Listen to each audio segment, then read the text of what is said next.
नमस्कार दोस्तों, स्वागत है आपका। दोस्तों आज देखते हैं यूपी पीसीएस मेंस और आईएएस मेंस के लिए जीएस पेपर 2 का बहुत ही महत्वपूर्ण प्रश्न की किस परिस्थिति में भारतीय संसद के दोनों सदनों का संयुक्त अधिवेशन बुलाया जा सकता है।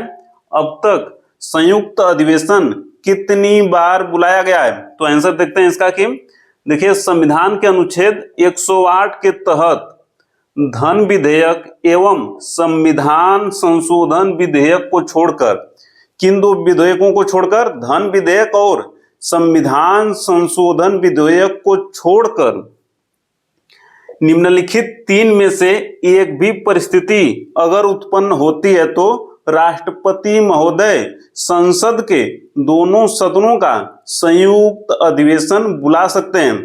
तो ये तीन परिस्थितियां निम्नलिखित हैं। पहला देखिए कि यदि एक सदन विधेयक को पारित करके दूसरे सदन को भेजे, यदि एक सदन विधेयक को पारित करके दूसरे सदन को भेजे एवं दूसरा सदन उस विधेयक को अस्वीकार कर दे, यह है पहली कंडीशन। दूसरी कंडीशन यह है कि यदि एक सदन विधेयक में संशोधन करके दूसरे सदन को भेजे एवं दूसरा सदन उस संशोधन से असहमत हो जाए।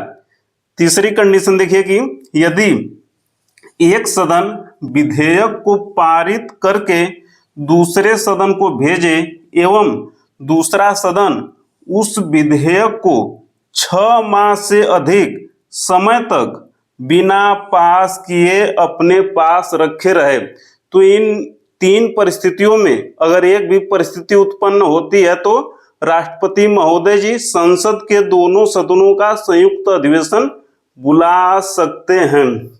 अब देखिए कि अब तक 3 बार दोनों सदनों का संयुक्त अधिवेशन बुलाया गया है। अब तक केवल 3 बार संसद के दोनों सदनों का संयुक्त अधिवेशन बुलाया गया है।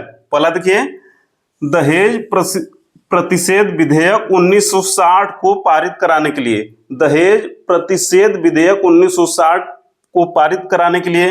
दूसरी बार देखिए, बैंकिंग सेवा आयोग निरसन विधेयक 1978 को पारित कराने के लिए। और तीसरा, आतंकवाद निवारक विधेयक अर्थात पोटा को पारित कराने के लिए 2002 में।